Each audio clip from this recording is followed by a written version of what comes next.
My husband, he was like, you know, I thought you were gonna be lazy when I married you because you didn't do much when you lived with your parents, but turns out you're actually, you know, not lazy. You actually do a lot of stuff. And I was kind of like, what? Hi everyone, welcome back to my channel, and if you guys are new, welcome to my channel. And today's video, I've been thinking about it for a very long time now, and as you guys can tell from the title, it's all about living on your own and what you should know, what I've learned.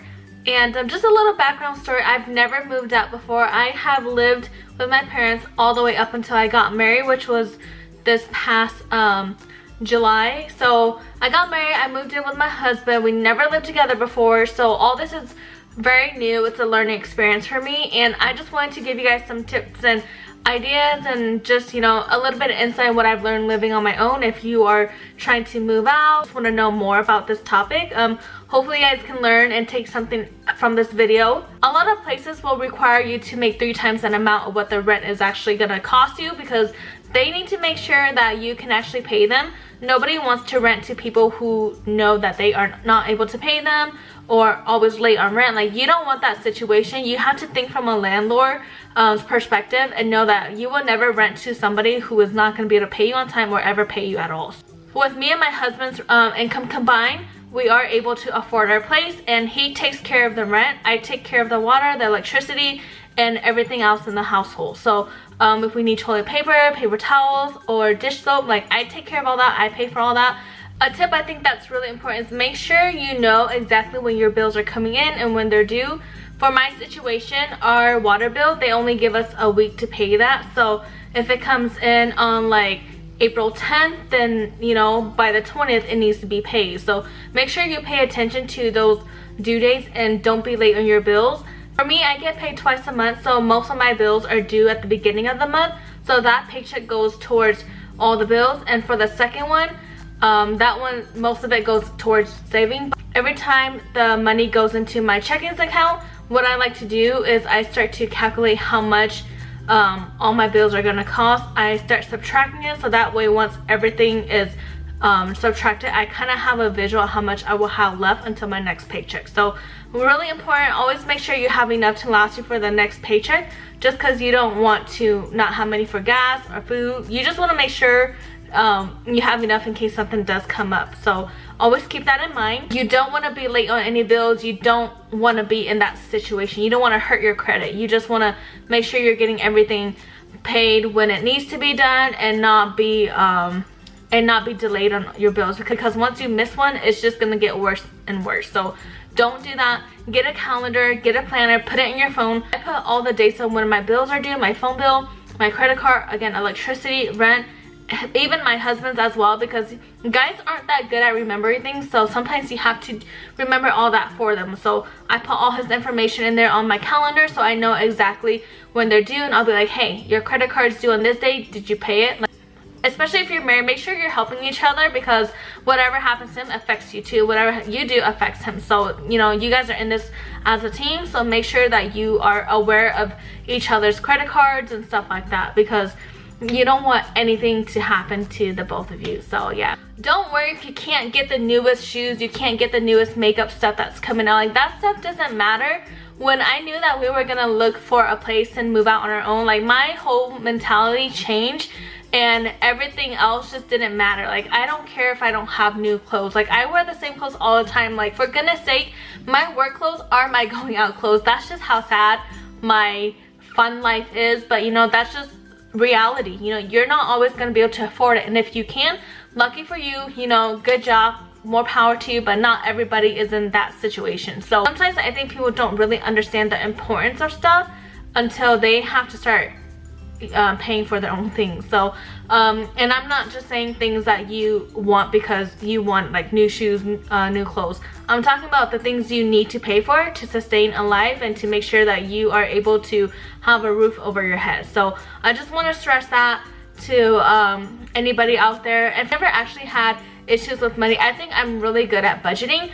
I make sure that I have enough money to cover all my bills, and I don't care if I don't have money to buy new shoes or, you know, get a drink from Starbucks. Like, that doesn't matter for me, because what's most important is making sure that I have electricity, warm water, and also a roof over my head. So those are the most important things for me. All right, it is getting pretty dark, but I just really want to finish this video. But so second thing, cut down on your water and your electricity. Once you start paying for things, you will realize how easily it is and how much power you have to control all of that. Like if you don't need to plug in your microwave, just unplug it. If you're not using it, don't plug it in. And also when you're brushing your teeth, don't leave the water running, turn it off. And when you're washing the dishes, don't turn on the faucet so high. When I used to live with my parents, my dad would only turn on a little, and every time I would turn on the water and use it, he'll be like, you know, turn it down, like you don't need that much water. And it's so true, because if you want to pay $200, $300 worth of water bill, then just go ahead and let your bathtub run all day. That's what's going to cost you a lot of money. So just understand that you can control all of that. My husband and I, we always turn off our heater because we're not home most of the day. When we're working, you're at work 8 hours a day or 10 hours, 12, or whatever your shift is. I know it is cheaper to just let it run at like a lower temperature, but for us, we just turn it off because we're not home. And now that it's a little bit warmer, we don't have to turn it on at night anymore. We can actually sleep with the heater off. So thank goodness. The other day we had the heater on, and man, we were so hot we could not sleep. So that's one way on how you can cut down on your bills and save a little bit of money, save a little bit of coins, even if it's just a couple dollars here and there. You know, a little bit is better than nothing, because everything does add up. The third thing is, when you go grocery shopping, do not overbuy. Only buy what you're gonna eat. When my husband and I, we started living together, we would only buy like an 18 carton for eggs. But then I noticed that we were buying it at least every other week. So I figured, you know what, might as well just buy the big dozen. That way it's like, what, $10? And we just have it in the fridge. If we eat it, we eat it. And you know, we will always have eggs in the fridge. So always cook everything in your fridge. Sometimes we'll have like some veggies that will, you know, go bad, and I will just cut that part off but still cook the good part. So that way you're at least eating a little bit of your money's worth and nothing at all. And one thing to save money too is, if you know that you're gonna be going out that weekend, or if your family's throwing like a dinner and you don't have to cook, that saves you a little bit of money. And if there's leftovers, just pack a little bit home and just eat that for the next day or for a later dinner that night. So that's what we did last weekend. My family and his family, we had 2 birthday parties within the same day, so we didn't need to cook that weekend. And on Sunday was Easter, so we just ate the food at church, and then when we came home, we just ate the leftovers in our fridge. So that's one way to kind of help you save on money and not have to cook as much too. Also, if you're not cooking, you're not using the stove, you're not using water, so it cuts down on cost too. So that's just something. And always make sure that you make a list of the things you need to buy and you check everything. If you still have, like, you know, half a bottle of ketchup, don't buy another one. Wait until you're done with it and then get a new one. So just make sure you always do an inventory of the things you need. All right, so the lighting changed completely. It's really dark outside, so I had to turn on my light, and I do apologize if I look really washed out. This camera just always makes me look really washed out, and I did have to turn up my brightness just a little bit, otherwise it would be too dark. So I think this is okay. I'll leave it like this, and I do apologize if you can't stand the quality. I'm sorry. Clean your house. I cannot stress, I mean, I guess I can. I can't stand it when my house gets really messy, and I understand sometimes life gets busy. We don't have time to wash the couple of dishes we have in our sink. We come home from work, we're tired, we're exhausted. We might have had a bad day. We just, you know, put our jackets in one spot, our bag in one area. Like, we just kind of throw things everywhere. I'm guilty of that because, you know, I'm tired, I'm exhausted, and yet I still have to come and cook and clean, and I still have to do a whole bunch of other stuff before I have to shower and go to bed and go to work again. So it's really easy for me to make my house messy again. And it's not even big things. Like, I just have little things all over the place, and I cannot stand a messy house, because once my house is messy, it makes me really angry. I get frustrated because I feel like my mind is really cluttered. So I like to have a nice clean work area and environment. And also, you never know when people are gonna visit you, so just make sure you keep your house somewhat clean. Like, I'm not expecting you to be like spotless, just keep it somewhat decent. And also, like, along with your bathroom, like, I didn't realize how easily and how fast my bathroom can get dusty. I swear, like, one day I'll clean it, the next day it's like dusty again, and it's like, I swear I just cleaned it like 2 days ago. Like, how is it dirty again? So you have your own place. It is your responsibility to take care of that house, especially if you don't own it. It's not yours, it belongs to somebody else. So just make sure you take good care of it.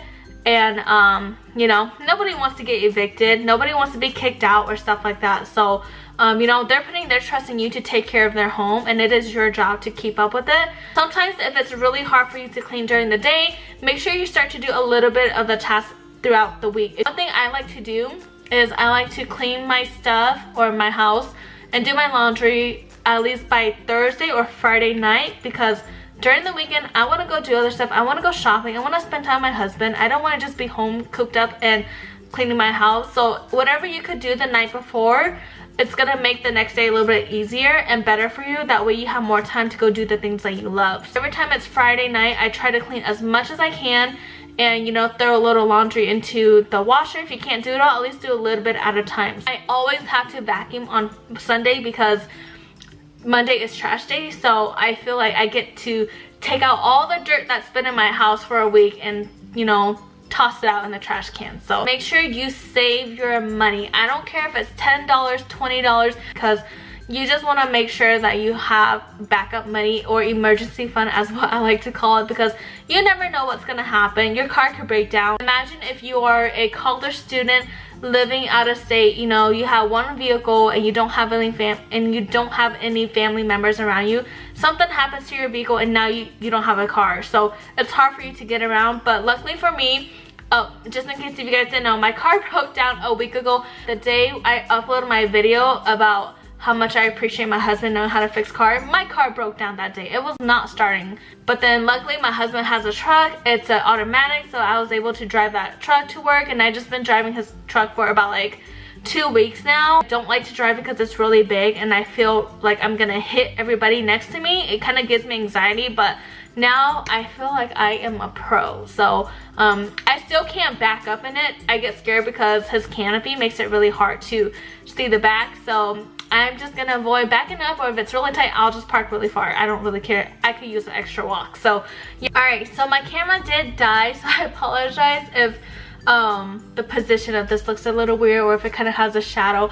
My light is right there. It's not the best lighting, but anyways, so one thing I learned about living by myself or with my husband is that I cannot decorate my house for shit. Like, I cannot decorate my house at all. Like, I suck. I don't know how to pair this coffee table with that couch, with this plant, with that. Like, I'm just not good at pairing things together. My house is very plain. It's very simple. If you guys have me on Snapchat, or if you guys been to my house, I mean, only my family and, you know, a couple friends have been to my house, you will see how simple and how plain my house is. I don't have anything on the walls. One thing I hate the most is having holes, so I don't like to put anything up. I just have a very simple home, very, not so minimal. I mean, I have the basic stuff here and there, but nothing where it's like, you know, decorated really nice, really pretty. Like, I have a beautiful coffee table with, you know, a plant, like stuff like that. Like, I don't have any of that. And whenever I watch other YouTubers, I mean the big YouTubers where they have money to go out and buy all this new stuff, I'm just like, damn, like, I had that kind of money. But you know, I don't. And I've just learned that, you know, don't stress about it. Only buy the things that you need. If you don't need it, don't get it. That's money that you are saving. Alright, so I had to reposition the camera again. My memory card ran out of space, so I had to put in a new one. So yeah, going back to what I was talking about, only get the things that you need. I still don't have an end table. I still don't have a nightstand for my husband's side of the bed. I'm okay with the plain, boring house that I have right now. It's my home. It's homey to me, and it's my happy place. So those are some of the things that I've learned from living by myself. I lived with my parents for 25 years until I got married. In our culture, it's not very common for a girl to move out unless she's getting married. I hope you guys learned a lot, or at least a little bit, from this video. I had a lot of fun making this video because, you know, I've been reflecting on this for the past few months, and it's really a time to grow up and teaches you responsibility, and you will really learn a lot about yourself. And if you guys enjoyed this type of video, definitely let me know down below, or give it a thumbs up, and I will definitely make more. I am going to Seattle, so make sure you guys come back so you guys can see that vlog when I upload it. Make sure to click the little bell notification as well. I don't have a set schedule for my uploads just yet because I do get very busy and I don't have time to film all the time. Thank you guys so much for stopping by my channel today. If you guys enjoyed this video, please give it a thumbs up, and also comment down below what kind of videos you guys would like to see more. And I will list a few of my other previous videos that I've made. I do have a lot of vlogs, so if you guys are interested in those or just kind of want to see a little bit about my life, and I will see you guys in my next video. Thank you guys so much for stopping by.